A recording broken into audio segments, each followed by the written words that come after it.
ಎಲ್ಲರಿಗೂ ನಮಸ್ಕಾರ. ಶ್ರೀಮಾತ್ರೇ ನಮಃ, ಶ್ರೀ ಗುರುಭ್ಯೋ ನಮಃ.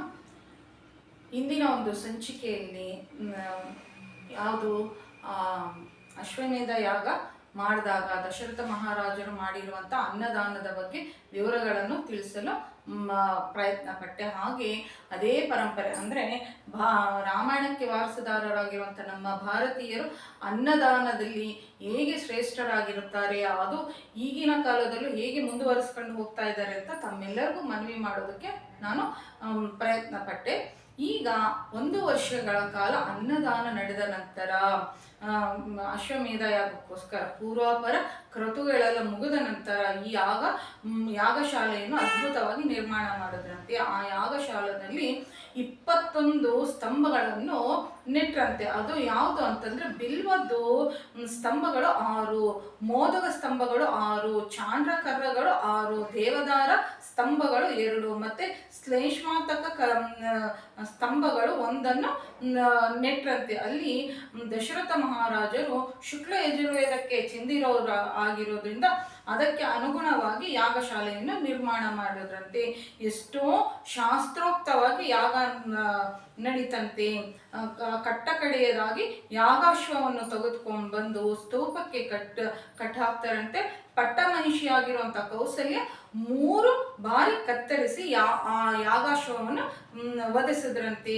ಆ ದಿನ ರಾತ್ರಿ ಆ ಯಾಗಶಾಲೆಯಲ್ಲಿ ಕೌಸಲ್ಯ ಮಾತೆ ಆ ಕುದುರೆಯ ಪಕ್ಕದಲ್ಲಿ ಸಂಹರಿಸಿರುವಂಥ ಕುದುರೆಯ ಪಕ್ಕದಲ್ಲಿ ಮಲ್ಕೊಂಡಿದ್ರಂತೆ. ಕೆಲವಷ್ಟು ಮಂತ್ರಗಳನ್ನು ರಾತ್ರಿ ಎಲ್ಲ ಜಪಿಸ್ತಾ ಅಲ್ಲಿಯೇ ಅದರ ಜೊತೆಯಲ್ಲೇ ಸತ್ತಿರುವಂಥ ಕಳೇಬರ ಅಂತ ಭಾವನೆ ಬರ್ದಲೆ ಪವಿತ್ರವಾಗಿರುವಂಥ ದೇವಕ್ರತು ಅಂತ ಭಾವಿಸ್ಬೇಕು. ಮನಸ್ಸಿನಲ್ಲಿ ಕಿಂಚಿತ್ತು ಅಂತ ಭಾವನೆ ಬಂದರೆ ಯಾಗ ಅದರ ಪೂರ್ತಿ ಫಲಿತ ಕೊಡೋದಿಲ್ಲ ಅಂತ ಅಷ್ಟು ಪವಿತ್ರವಾಗಿರುವಂಥ ಹೃದಯದಿಂದ ಕೌಸಲ್ಯ ಮಾತೆ ಆ ರಾತ್ರಿ ಎಲ್ಲ ಕಳೆದ್ರಂತೆ. ಮಾರನೇ ದಿನ ಯಾಗ ಮಾಡಿಸಿರುವಂಥ ಋತ್ವಿಕರಿಗೆ ರಾಜ ದಶರಥ ಮಹಾರಾಜರು ತನ್ನ 4 ಜನ ಹೆಂಡತಿಯರನ್ನು ದಾನವನ್ನು ಮಾಡಿದ್ರಂತೆ. ಮೊದಲು ಪಟ್ಟಮಹಿಷಿ ಮತ್ತೆ ಉಪೇಕ್ಷಿತ ಹೆಂಡತಿ ಮತ್ತೆ ಇನ್ನೂ 2 ದಾನವಾಗಿ ಮಾಡ್ತಾರಂತೆ. ಈ ಋತ್ವಿಕರು ಆ 4 ಜನ ಪತ್ನಿ ಹಾಗೂ ಹೆಂಡತಿಯರನ್ನು ತಿರುಗಿ ಕೊಟ್ಬಿಡ್ತಾರಂತೆ. ಆಗ ರಾಜ ತನ್ನ ಹೆಂಡತಿಯನ್ನು ಸ್ವೀಕಾರ ಮಾಡಿದ ನಂತರ ಋತ್ವಿಕರಿಗೆ ಧನವನ್ನು ದಾನವಾಗಿ ಮಾಡ್ತಾರಂತೆ. ಆಗ ಆ ಕುದುರೆಯ ಶರೀರದಲ್ಲಿ ಒಕ್ಕಳ ಭಾಗದಲ್ಲಿ ಇರುವಂತ ಕೆಳಗಡೆ ಒಂದು ಯಾವುದು ಇದು ಈರುಳ್ಳಿ ಪೊರೆ ಥರ ಇರುತ್ತೆ. ಆ ಪೊರೆಯನ್ನು ತೆಗೆದು ಬಿಟ್ಟು ಅಗ್ನಿಯಲ್ಲಿ ಹಾಕಿಬಿಡ್ತಾರಂತೆ. ಆ ಪೊರೆ ಸುಡಬೇಕಾದ್ರೆ ರಾಜ ಮತ್ತು ರಾಣಿ ಆ ಹೊಗೆಯನ್ನು ಆಘ್ರಾಣಿಸಿದರೆ ಅವ್ರಿಗೆ ಸಂತಾನವಾಗದಲ್ಲೇ ಯಾವ ಪಾಪ ಅಡ್ಡ ಬರ್ತಾ ಇತ್ತೋ ಆ ಪಾಪ ಅಡ್ಡ ಹೋಗ್ಬಿಡುತ್ತಂತೆ, ತೊಲಗುತ್ತಂತೆ. ಕಡೆಯದಾಗಿ ಆ ಕುದುರೆಯ ಉಳಿದಿರುವಂಥ ಶರೀರ ಭಾಗವನ್ನು ಹೋಮಕ್ಕೆ ಅವಿಸ್ಸನ್ನಾಗಿ ಸಮರ್ಪಣೆ ಮಾಡ್ತಾರೆ. ದಶರಥ ಮಹಾರಾಜರು ಇಲ್ಲಿ ನಮಗೊಂದು ಅನುಮಾನ ಬರ್ಬೋದು, ಇದೇನಪ್ಪ ಇದು ಸನಾತನ ಧರ್ಮದಲ್ಲಿ ಪ್ರಾಣಿಗಳನ್ನು ವಧಿಸಿ ಅದರ ಮಾಂಸವನ್ನು ಯಾಗ ಯಜ್ಞಾಧಿಕೃತಗಳಿಗೆ ಅವಿಸ್ಭಾಗವಾಗಿ ಕೊಡ್ತಾರ. ಈ ಥರ ಜೀವಹಿಂಸೆ ಮಾಡುವಂಥದ್ದು ಬಹಳ ತಪ್ಪಲ್ವ ಅಂತ ನಮಗೆ ಒಂದು ಚಿಕ್ಕ ಅನುಮಾನ ಬರುತ್ತೆ. ಅನುಮಾನ ಬರೋದ್ರಲ್ಲಿ ತಪ್ಪೇನೂ ಇಲ್ಲ. ಆದರೆ ಈ ಎಲ್ಲ ಅನುಮಾನಗಳಿಗೂ ನಮ್ಮ ಶಾಸ್ತ್ರದಲ್ಲಿ ಉತ್ತರ ಇದೆ. ನೋಡ್ರಿ, ಕೆಲವಷ್ಟು ಅಂತಂದರೆ ನಾನು ಮೊದಲೇ ಅಶ್ವಮೇಧ ಯಾಗ ಒಂದು ಪ್ರಸ್ತಾಪ ತಂದಾಗಲೇ ನಾನು ನಿಮ್ಗೆಲ್ಲರಿಗೂ ಮನವಿ ಮಾಡಿದ್ದೆ. ತ್ರೇತಾಯುಗದಲ್ಲಿ ಅಶ್ವಮೇಧ ಯಾಗಕ್ಕೆ ಅಶ್ವಮೇಧ ಯಾಗ ಮಾಡ್ಬೋದು ಅಂತ ಆ ಯುಗದಲ್ಲಿ ಅಧಿಕಾರ ಇತ್ತು. ಆದರೆ ಈ ಕಲಿಯುಗದಲ್ಲಿ ಅಶ್ವಮೇಧ ಯಾಗ ಮಾಡಬಾರ್ದು ಅಂತ ನಮ್ಮ ಶಾಸ್ತ್ರಗಳು ನಿಷಿದ್ಧವನ್ನು ಹೇರಿದೆ. ಇಲ್ಲಿ ನಮಗೆ ಯಾವುದು ಕುದುರೆ ಬಗ್ಗೆ ನಮಗೆ ಏನೋ ಒಂದು ಕಾರುಣ್ಯ ಅಂದರೆ, ಅಯ್ಯೋ ಅದನ್ನು ಈ ಥರ ಬಲಿ ಕೊಟ್ಬಿಟ್ರೆ ಈ ಥರ ಮಾಡ್ಬೋದಾ, ಒಂದು ಜೀವವನ್ನು ತೆಗೆಯುವಂಥ ಅಧಿಕಾರ ಯಾರಿಗಿದೆ ಅಂತ ಅಂತಾರೆ. ಇಲ್ಲಿ ಅಶ್ವಮೇಧ ಯಾಗ ಮಾಡುವಂಥದ್ದು ದಶರಥ ಮಹಾರಾಜರಿಗೆ ಪುತ್ರ ಸಂತಾನ ಆಗೋದಕ್ಕೆ ಮಾತ್ರನೇ ಅಲ್ಲ, ಅಲ್ಲಿ ಇಡೀ ಅವರ ರಾಜ್ಯದಲ್ಲಿರುವಂಥ ಪ್ರಜೆಗಳಿಗೂ ಆರೋಗ್ಯ ವೃದ್ಧಿಸುತ್ತಂತೆ, ಧನಧಾನ್ಯ ವೃದ್ಧಿಸುತ್ತಂತೆ, ಧರ್ಮ ವೃದ್ಧಿಸುತ್ತೆ ಅಂತ ಕಟ್ಟಕಡೆಯದಾಗಿ ಅಶ್ವಮೇಧ ಯಾಗದ ಫಲಿತವನ್ನು ಹೇಳ್ತಾ ಇದ್ದಾರೆ.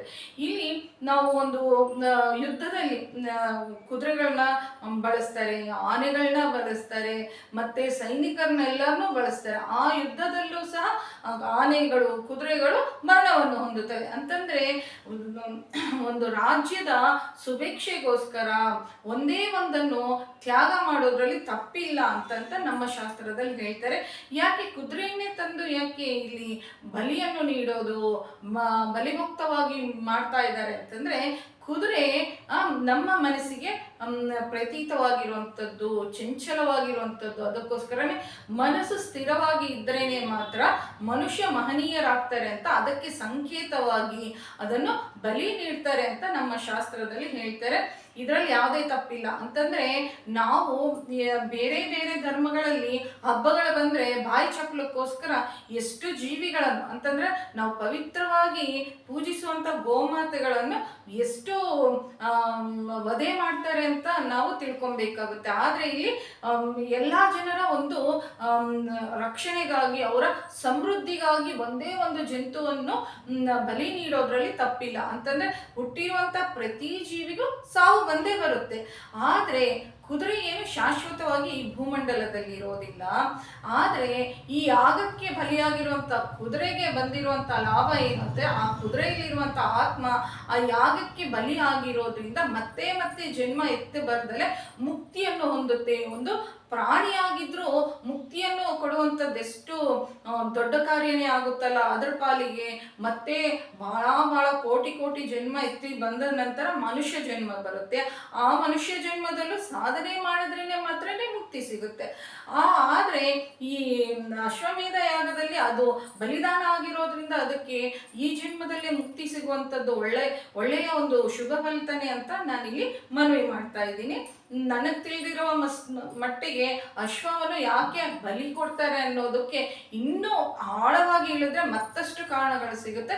ನನಗೆ ತಿಳಿದಿರೋಷ್ಟು ಮಾತ್ರ ನಿಮ್ಮೆಲ್ಲರಿಗೂ ಮನವಿ ಮಾಡ್ತಾ ಇದ್ದೀನಿ. ಕಥೆಯನ್ನು ಮುಂದುವರಿಸೋಣಂತೆ. ಹೀಗೆ ದಶರಥ ಮಹಾರಾಜರು ತನ್ನ ರಾಜ್ಯವನ್ನು ಅಶ್ವಮೇಧ ಮಾಡಿಸಿರುವಂತ ಋತ್ವಿಕರಿಗೆ ದಾನ ಮಾಡ್ತಾರೆ. ಆಗ ಅವರು, ನಾವು ಈ ಭೂಭಾರವನ್ನು ಸಹಿಸಲು ಆಗುವುದಿಲ್ಲ, ನೀನು ರಾಜ, ನೀನೇ ಪರಿಪಾಲನೆ ಮಾಡಬೇಕು, ನಿನ್ನ ರಾಜ್ಯವನ್ನು ನೀನೇ ತಗೋ ಅಂತ ಹಿಂದಕ್ಕೆ ಕೊಟ್ಬಿಡ್ತಾರಂತೆ. ದಕ್ಷಿಣೆ ಇಲ್ದಲೆ ಯಾಗವನ್ನು ಮಾಡಿಸ್ಕೋಬಾರ್ದು. ಆದ್ದರಿಂದ ದಶರಥ ಮಹಾರಾಜರು ಒಬ್ಬೊಬ್ಬ ಋತ್ವಿಕರಿಗೆ, ಅಂತಂದ್ರೆ ಇಲ್ಲಿ ಯಾಗ ಮಾಡಿಸಿರುವಂತ ಅರ್ಚಕರು ಅಂತ ಅರ್ಥ ಮಾಡ್ಕೊಬೇಕಾಗುತ್ತೆ, ಒಬ್ಬೊಬ್ಬ ಋತ್ವಿಕರಿಗೆ 10 ಲಕ್ಷ ಗೋವುಗಳನ್ನು, 100 ಕೋಟಿ ಬಂಗಾರು ನಾಣ್ಯಗಳನ್ನು, 4 ಕೋಟಿ ಬೆಳ್ಳಿ ನಾಣ್ಯಗಳನ್ನು ದಾನ ಮಾಡ್ತಾರೆ. ಅಲ್ಲಿ ಉಳಿದಿರುವಂತಹ ಬ್ರಾಹ್ಮಣರಿಗೆ ಎಲ್ಲರಿಗೂ 1 ಕೋಟಿ ಬಂಗಾರದ ನಾಣ್ಯಗಳನ್ನು ದಾನ ಮಾಡ್ತಾರೆ. ನಾನು ಇಷ್ಟು ಮುಂಚಿನ ಸಂಚಿಕೆಗಳಲ್ಲಿ ಯಾಕೆ ಕಲಿಯುಗದಲ್ಲಿ ಇದು ಯಾವುದು ಅಶ್ವಮೇಧ ಯಾಗ ಮಾಡೋದಕ್ಕೆ ಸಾಧ್ಯ ಆಗೋದಿಲ್ಲ ಅಂತ ನೀವು ಮನವಿ ಮಾಡ್ತೀನಿ ಅಂತ ಹೇಳಿದೆ. ಇಷ್ಟೊಂದು ಋತ್ವಿಕರನ್ನು ಸೇರಿಸೋದು, ಇಷ್ಟಿಷ್ಟು ದೊಡ್ಡ ದಾನಗಳು ಅಂತಂದ್ರೆ ಯಾಗ ಯಜ್ಞಾದಿ ಕ್ರತುಗಳಿಗೆ ಅದರಲ್ಲಿ ಹಾಕುವ ಅವಿಸ್ಭಾಗ ಎಷ್ಟು ಫಲಿತ ನೀಡುತ್ತೋ, ನೀಡುವಂತ ದಾನಗಳಲ್ಲೂ ಅಷ್ಟೇ. ಪ್ರತಿಯೊಂದು ಕ್ರತುವಲ್ಲೂ ನಾವು ಚಾಚು ತಪ್ಪದಲ್ಲೇ ವೇದಗಳು ಹೇಗೆ ಹೇಳಿರುತ್ತೋ ಹಾಗೆ ಮಾಡಬೇಕಾಗುತ್ತೆ. ಆ 100 ಕೋಟಿ ಹಸುಗಳನ್ನು, 10 ಕೋಟಿ ಹಸುಗಳು, 400 ಕೋಟಿ ಬಂಗಾರು ನಾಣ್ಯಗಳು, 1 ಕೋಟಿ ಬೆಳ್ಳಿ ನಾಣ್ಯಗಳು ಈಗಿನ ಕಾಲದಲ್ಲಿ ನಾವು ತಂದು ಯಾರಿಗಾದ್ರೂ ದಾನ ಮಾಡೋದಕ್ಕಾಗುತ್ತಾ? ಯಾರಿಗೂ ಆಗೋದಿಲ್ವಲ್ಲ. ಅದಕ್ಕೋಸ್ಕರನೇ ನಮ್ಮ ಕಲಿಯುಗದಲ್ಲಿ ಅತ್ಯಂತ ಸುಲಭವಾಗಿ ಅದು ತ್ರೇತಾಯುಗದ ಆಗೋಯ್ತು ನಾನು ಹೇಳಿದ್ದು ದಶರಥ ಮಹಾರಾಜರು. ಈಗ ಕಲಿಯುಗದ ಪ್ರಸ್ತಾಪ ಮಾಡ್ತಾ ಇದ್ದೀನಿ. ಕಲಿಯುಗದಲ್ಲಿ ಅನಾಥ ಪ್ರೇತ ಸಂಸ್ಕಾರ, ಅನಾಥ ಪ್ರೇತ ಅಂತಂದ್ರೆ ಅನಾಥ ಶವದ ಸಂಸ್ಕಾರ ಮಾಡಬೇಕು ಅಂತ ನಮ್ಮ ಶಾಸ್ತ್ರಗಳನ್ನು ಹೇಳ್ತಾ ಇದ್ರು. ಇದೇ ವಿಷಯವನ್ನು ಪ್ರತಿ ಕಡೆ ಕಂಚಿ ಪರಮಾಚಾರ್ಯರು, ಚಂದ್ರಶೇಖರ ಸರಸ್ವತಿ ಸ್ವಾಮಿಯವರು ಹೇಳ್ತಾ ಇದ್ರು. ಅದಕ್ಕೋಸ್ಕರನೇ ಅನಾಥ ಪ್ರೇತ ಸಂಸ್ಕಾರನೂ ಇವಾಗ ನಮಗೆ ಬಹಳ ಕಷ್ಟ ಆಗ್ಬಿಟ್ಟಿದ್ಯಪ್ಪ, ಎಲ್ಲೋಗ್ಬೇಕು, ನಮ್ಗೆ ಅಷ್ಟು ಸಮಯ ಇಲ್ಲ ಅಂತ ಅನ್ನುವಂಥವ್ರು ನಮ್ಮ ಗುರುನಾಥರು ಮಹಾರಣ್ಯಂ ಮುರಳೀಧರ ಸ್ವಾಮಿಯವರು ಹೇಳೋದೇನು ಅಂತಂದ್ರೆ, ಯಾಗವು ಯಜ್ಞವು ತೀರ್ಥವು ದೈವವು ನೆಲೆಸಿದ ನಾಮವ ಕೀರ್ತನೆ ಹಾಡಿರಿ ಅಂತ ಹೇಳ್ತಾರೆ. ಅಂತಂದ್ರೆ ಯಾಗ ಯಜ್ಞಾದಿ ಕ್ರತುಗಳು ನಾವು ಪ್ರತಿದಿನ ಮಾಡುವಂತ ಫಲಿತ ಬರಬೇಕು ಅಂತಂದ್ರೆ ತೀರ್ಥಯಾತ್ರೆಯ ಒಂದು ದರ್ಶನದ ಫಲಿತ, ಮತ್ತೆ ತೀರ್ಥಯಾತ್ರೆಯಲ್ಲಿ ದೈವವನ್ನು ದರ್ಶಿಸುವಂತ ಪುಣ್ಯ ಫಲಿತ ಬರಬೇಕು ಅಂದ್ರೆ ನಾವು ಕುತ್ಕೊಂಡಿರೋ ಹತ್ರನೇ ಬರಬೇಕು ಅಂತಂದ್ರೆ ನಮ್ಮ ಗುರುಗಳು ಬಹಳ ಶಾಸ್ತ್ರದಲ್ಲಿ ಹೇಳಿರುವಂಥದ್ದನ್ನ ಇಲ್ಲಿ ಹೇಳ್ತಾ ಇದ್ದಾರೆ, ನಮ್ಗೆ ಅರ್ಥ ಆಗೋ ತರ. ಅದಕ್ಕೆ ಯಾಗವು ಯಜ್ಞವು ತೀರ್ಥವು ದೈವವು ನೆಲೆಸಿದ ನಾಮದ ಕೀರ್ತನೆ ಹಾಡಿರಿ. ಹರೇ ರಾಮ ರಾಮ ರಾಮ ಹರೇ ಹರೇ, ಹರೇ ಕೃಷ್ಣ ಕೃಷ್ಣ ಕೃಷ್ಣ ಹರೇ ಹರೇ. ಕಲಿಯುಗದಲ್ಲಿ ದುಷ್ಟರಿಡೋದು ಸಾಮಾನ್ಯ, ಧರ್ಮ ಅಧರ್ಮ ಆಗೋದು ಬಹಳ ಕಾಣಿಸುತ್ತೆ. ಆದ್ರೆ ಕೇವಲ ಭಗವಂತನ ನಾಮಸ್ಮರಣೆಯಿಂದಲೇ ಮುಕ್ತಿಯನ್ನು ಹೊಂದುವಂಥದ್ದು, ಭಗವಂತನ ಕಾಣುವಂಥದ್ದು, ಅನಂತವಾಗಿರುವಂಥ ಫಲಿತ ಬರುವಂಥದ್ದು ಕೇವಲ ಭಗವಂತನ ನಾಮದಿಂದಲೇ ಅಂತ ಮತ್ತೊಮ್ಮೆ ನಾವೆಲ್ಲರೂ ಕಲಿಯುಗದಲ್ಲಿ ಹುಟ್ಟಿರೋದಕ್ಕೆ ಚಿಂತೆ ಪಡ್ತೀವಿ. ಆದರೆ ಈ ಒಂದು ವಿಷಯಕ್ಕೆ ಮಾತ್ರ ನಾವೆಲ್ಲರೂ ಸಂತೋಷ ಪಡಬೇಕು ಅಂತ ನಾನಿಲ್ಲಿ ಮನವಿ ಮಾಡ್ತಾ ಇದ್ದೀನಿ. ಆಗ ಈ ಅಶ್ವಮೇಧ ಯಾಗ ಕ್ರತು ಮುಗಿದ ತಕ್ಷಣವೇ ಋಷ್ಯಶೃಂಗರು ಎದ್ದುಬಿಟ್ಟು, ಓ ರಾಜ, ನಿನಗೆ ಸಂತಾನವಾಗೋದಕ್ಕೋಸ್ಕರ ನಾನು ಅಥರ್ವಣ ವೇದದಲ್ಲಿ ಹೇಳಿರುವಂತ ಒಂದು ಬ್ರಹ್ಮಾಂಡವಾಗಿರುವಂತ ಎಷ್ಟಿ ಮಾಡಿಸ್ತೀನಿ, ಅದೇ ಪುತ್ರಕಾಮಿ ಎಷ್ಟಿ ಅಂತ ಹೇಳಿ ಆ ಎಷ್ಟಿ ಮಾಡಲು ಪ್ರಾರಂಭ ಮಾಡ್ತಾರೆ. ಆ ಎಷ್ಟಿ ನಡಿಬೇಕಾದ್ರೆ ತಮ್ಮ ಭಾಗವನ್ನು ಸ್ವೀಕಾರ ಮಾಡೋದಕ್ಕೋಸ್ಕರ ಯಕ್ಷರು, ಗಂಧರ್ವರು, ಕಿಂಪುರುಷರು ಮೊದಲಾಗಿರುವಂಥವ್ರು ಎಲ್ಲರೂ ಬಂದು ನಿಂತ್ಕೊಳ್ತಾರಂತೆ. ಆಗ ಬ್ರಹ್ಮದೇವರು ಕೂಡ ಅಲ್ಲಿ ಬಂದು ಬರ್ತಾರಂತೆ. ಆಗ ಎಲ್ಲರೂ ಬ್ರಹ್ಮದೇವರ ಹತ್ರ ಹೋಗ್ಬಿಟ್ಟು, ಪಿತಾಮಹ, ನೀನೇನೋ ರಾವಣನಿಗೆ ತಪಸ್ಸಿಗೆ ಮೆಚ್ಚಿ ಅನೇಕ ವರವನ್ನು ಕೊಟ್ಬಿಟ್ಟಿದ್ಯಾ, ಆ ವರದ ಗರ್ವವನ್ನು ಹೊಂದ್ಬಿಟ್ಟು ಆತ ಇವತ್ತು ಏನ್ ಮಾಡ್ತಾ ಇದ್ದಾನೆ ಅಂದ್ರೆ ರಾವಣನ್ಗೆ ಭಯಪಟ್ಟು ಸೂರ್ಯ ಚೆನ್ನಾಗಿ ಪ್ರಕಾಶಿಸ್ತಾ ಇಲ್ಲ, ಸಮುದ್ರ ತರಂಗಗಳಿಂದಲೇ ನಿಶ್ಚಲವಾಗಿದೆ, ವಾಯು ರಾವಣನ ಹತ್ತಿರ ಹೋಗ್ಲಾರ್ದಲೆ ಮೆಲ್ಲಿಗೆ, ಅವಸರ ಇಲ್ಲದಿದ್ರು ಮೆಲ್ಲಿಗೆ ಬೀಸ್ತಾ ಇದ್ದಾನೆ. ಈ ತರ ಅಷ್ಟದಿಕ್ಪಾಲಕರನ್ನು ಆತ ನಿರ್ಬಂಧಿಸ್ತಾ ಇದ್ದಾನೆ. ಎಲ್ಲೂ ಯಾಗಗಳು ನಡೆಯೋದಕ್ಕೆ ಬಿಡ್ತಾ ಇಲ್ಲ, ಋಷಿಗಳನ್ನು ಹಿಂಸಿಸ್ತಾ ಇದ್ದಾನೆ, ಬೇರೆಯವರ ಹೆಂಡತಿಯನ್ನು ಎತ್ಕೊಂಡ್ಬಂದು ತನ್ನ ಹೆಂಡತಿಯನ್ನಾಗಿ ಅನುಭವಿಸ್ತಾ ಇದ್ದಾನೆ. ಇಷ್ಟು ದುಃಖವನ್ನು ಪಡ್ತಾ ಇರುವಂತ ನಮ್ಗೆ ಅವನನ್ನು ಸಂಹರಿಸುವಂತ ಮಾರ್ಗವನ್ನು ಹೇಳಿ ಅಂತ ದೇವತೆಗಳು ಬ್ರಹ್ಮದೇವರನ್ನು ಕೋರ್ಕೊಳ್ತಾರಂತೆ. ಆಗ ಬ್ರಹ್ಮದೇವ, ನಾನು ಅವನ ಅಕೃತ್ಯಗಳನ್ನೆಲ್ಲವನ್ನು ಕೇಳ್ತಾ ಇದ್ದೀನಿ, ನೋಡ್ತಾ ಇದ್ದೀನಿ, ಅವನು ನನ್ನನ್ನು ತಪಸ್ಸಿನಿಂದ ಮೆಚ್ಚಿಸಿದ್ದಾನೆ. ದೇವತೆಗಳು, ರಾಕ್ಷಸರು, ದೇವತೆಗಳು, ಯಕ್ಷರು ಮತ್ತು ಗಂಧರ್ವ, ಕಿನ್ನರರು, ಕಿಂಪುರುಷರಿಂದ ಮರಣ ಇಲ್ಲದೆ ಅವನು ಕೋರ್ಕೊಂಡಿದ್ದಾನೆ. ಆದ್ರೆ ಅವನು ಮನುಷ್ಯರ ಮೇಲೆ ಇರುವಂತ ಕೀಳು ಭಾವನೆಯಿಂದ ಮನುಷ್ಯರು ಮತ್ತು ವಾನರರನ್ನು ಕೇಳಲಿಲ್ಲ ಅಂತ ಬ್ರಹ್ಮದೇವರು ಹೇಳಿದ ತಕ್ಷಣವೇ ದೇವತೆಗಳಿಗೆ ಅಲ್ಲೊಂದು ಮಾರ್ಗ ಇದೆ ಅಂತ ತಿಳಿದು ಸಂತೋಷ ಪಡ್ತಾರಂತೆ. ಒಬ್ಬರು ಕರೆದ್ರ ಇಲ್ವಾ ಅಂತಂತ ನೋಡ್ದಲ್ಲಿ ಎಲ್ಲಾ ಕಡೆನೂ ತುಂಬಿರುವಂತ ಪರಮಾತ್ಮ, ಎಷ್ಟೋ ದಯಾಮೂರ್ತಿ ಆಗಿರುವಂತಹ ಶ್ರೀ ಮಹಾವಿಷ್ಣು ಆ ಸಭೆಯ ಮಧ್ಯದಲ್ಲಿ ತನ್ನಷ್ಟಕ್ಕೆ ತಾನೇ ಬಂದ್ರಂತೆ. ಆಗ ಒಂದು ಸಾರಿ ಕಪ್ಪದಾಗಿರುವಂತ ಮೇಘ ಬಂದ್ರೆ ಹೇಗಿರುತ್ತೋ ಹಾಗಿದಾರಂತೆ, ಅಂದವಾಗಿರುವಂತ ರೂಪದಲ್ಲಿ, ಕಂಠದಲ್ಲಿ ವೈಜಂತಿ ಮಾಲೆ, ಶಂಖ, ಚಕ್ರ, ಗದಾ, ಪದ್ಮಗಳನ್ನು ಇಟ್ಕೊಂಡು ಶ್ರೀ ಮಹಾವಿಷ್ಣು ಒಂದು ಪ್ರತಿಜ್ಞೆ ಮಾಡಿದ್ರಂತೆ. ನೀವ್ಯಾರು ಚಿಂತೆ ಮಾಡಬೇಡ್ರಿ, ರಾವಣ ಅನೇಕ ಕೃತ್ಯಗಳು ಮಾಡ್ತಾ ಇದ್ದಾನೆ, ಅವೆಲ್ಲ ನನಗೆ ಗೊತ್ತು, ಅವನನ್ನು ಸಂಹರಿಸೋದಕ್ಕೋಸ್ಕರ ನಾನೇ ಸ್ವಂತವಾಗಿ ಮನುಷ್ಯನಾಗಿ ಜನ್ಮಿಸಬೇಕು ಅಂತ ನಿರ್ಣಯ ತಗೊಂಡಿದ್ದೀನಿ. ನನ್ನನ್ನು ನಂಬ್ಕೊಂಡಿರುವಂತಹ ದೇವತೆಗಳು, ಋಷಿಗಳನ್ನು ಕ್ರೂರವಾಗಿ ಅವನು ಪೀಡಿಸ್ತಾ ಇದ್ದಾನೆ. ಅದಕ್ಕಾಗಿ ಅವನನ್ನು ಸಂಹರಿಸಿ ಈ ಭೂಮಂಡಲದ ಮೇಲೆ 11,000 ವರ್ಷಗಳು ಇದ್ದು ಈ ಪೃಥ್ವಿ ಮಂಡಲವನ್ನು ಪರಿಪಾಲನೆ ಮಾಡ್ತೀನಿ ಅಂತ ಭಗವಂತ ಅಂತನಂತೆ. ಭಗವಂತ ಅಂದಾಗ ನಾನೇ 4 ಜನರಾಗಿ ದಶರಥ ಮಹಾರಾಜರಿಗೆ ಹುಡ್ತೀನಿ ಅಂತ ಪ್ರತಿಜ್ಞೆಯನ್ನು ಮಾಡ್ತಾರೆ. ಇಲ್ಲಿ ನಾವು ಇನ್ನೊಂದು ವಿಷಯ ಏನ್ ತಿಳ್ಕೊಬೇಕು ಅಂತಂದ್ರೆ, ರಾಮ ಹುಟ್ಟಿದ ನಂತರ ವಿಷ್ಣುಮೂರ್ತಿ ರಾಮಚಂದ್ರ ಪ್ರಭುವಾಗಿ ಹುಟ್ಟಿದ 27-28 ವರ್ಷಕ್ಕೆ ರಾವಣ ಸಂಹಾರ ಆಗೋಗ್ಬಿಡುತ್ತೆ.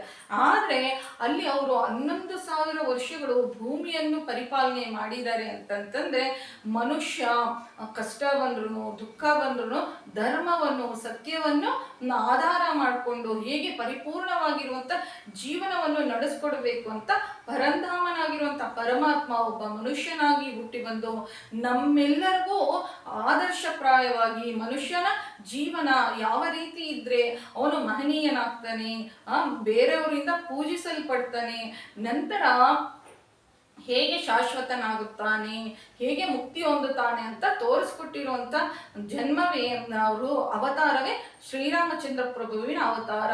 ಮನುಷ್ಯನ ಒಂದು ಮನುಷ್ಯ ಜನ್ಮದ ಒಂದು ಔನ್ನತ್ಯವನ್ನು, ಒಂದು ಶ್ರೇಷ್ಠತೆಯನ್ನು, ಒಂದು ಬಲವನ್ನು ನಿರೂಪಿಸಿರುವಂಥ ಅವತಾರ ಯಾವುದಾದ್ರೂ ಇದೆ ಅಂತಂದ್ರೆ ಅದು ಶ್ರೀರಾಮಚಂದ್ರ ಪ್ರಭುವಿನ ಅವತಾರವೇ. ಇಲ್ಲಿ ಶ್ರೀರಾಮಚಂದ್ರ ಪ್ರಭು ಹುಟ್ಟಿರುವಂಥ ಕಾಲದಲ್ಲಿ ಮನುಷ್ಯ ಜನ್ಮ ಎತ್ತಿರುವಂಥವ್ರಿಗೆ ಯಾವುದೇ ಬೆಲೆ ಇರಲಿಲ್ಲ. ಬಹಳ ಒಂದು ಕೀಳು ಭಾವನೆ ಇತ್ತು. ಮನುಷ್ಯರು ಅಂತಂತಂದ್ರೆ ರಾಕ್ಷಸರಿಗಾದ್ರೂ ಒಂದು ಬೆಲೆ ಇತ್ತು, ಅವರಾದ್ರೂ ಸೃಷ್ಟಿಯಲ್ಲಿ ಬಲಶಾಲಿಗಳು, ಇವರು ಬಲಹೀನರು, ಅರಿಷಡ್ ವರ್ಗಗಳಿಗೆ ಇಂದ್ರಿಯಗಳಿಗೆ ಒಳಗಾಗಿರುವಂತ ಮನುಷ್ಯರ ಕೈಯಲ್ಲಿ ಏನು ಮಾಡಲು ಸಾಧ್ಯ ಇಲ್ಲ ಅಂತ ಭಾವಿಸ್ತಾ ಇರುವಂತ ಒಂದು ಕಾಲದಲ್ಲಿ ಮನುಷ್ಯನಾಗಿ ಬಂದು ರಾವಣ ಸಂಹಾರ ಮಾಡಿ ಸತ್ಯ ಧರ್ಮಗಳನ್ನು ತನ್ನ ನಡತೆಯಾಗಿ ಇಟ್ಕೊಂಡು ಮಾನವ ಜನ್ಮಕ್ಕೆ ಶ್ರೇಷ್ಠತೆಯನ್ನು ತೋರಿಸ್ಕೊಟ್ಟಿರುವಂಥ ಶ್ರೀರಾಮಚಂದ್ರ ಪ್ರಭುವಿನ ನಾಮವನ್ನು ಹೇಳದೇ ಇದ್ರೆ ನಾವು ಎಷ್ಟು ಕೃತಜ್ಞರಾಗ್ಬಿಡ್ತೀವಲ್ವ. ಅದಕ್ಕೋಸ್ಕರನೇ ಒಮ್ಮೆ ಹೇಳೋಣಂತೆ, ಜೈ ಶ್ರೀರಾಮ್. ಸದ್ಗುರುನಾಥ್ ಮಹಾರಾಜ್ ಕಿ ಜೈ. ಕೇಳಿದ್ದಕ್ಕೆ ಎಲ್ಲರಿಗೂ ಧನ್ಯವಾದಗಳು. ನಮ್ಮ ಚಾನಲ್ ಇಷ್ಟ ಆಗಿದ್ರೆ ನಮ್ಮ ಚಾನಲನ್ನು ಸಬ್ಸ್ಕ್ರೈಬ್ ಮಾಡ್ಕೊಳ್ಳಿ ಹಾಗೂ ನಮ್ಮ ವಿಡಿಯೋಗಳನ್ನು ಶೇರ್ ಮಾಡಿ ಹಾಗೂ ಲೈಕ್ ಮಾಡಿ. ಧನ್ಯವಾದಗಳು.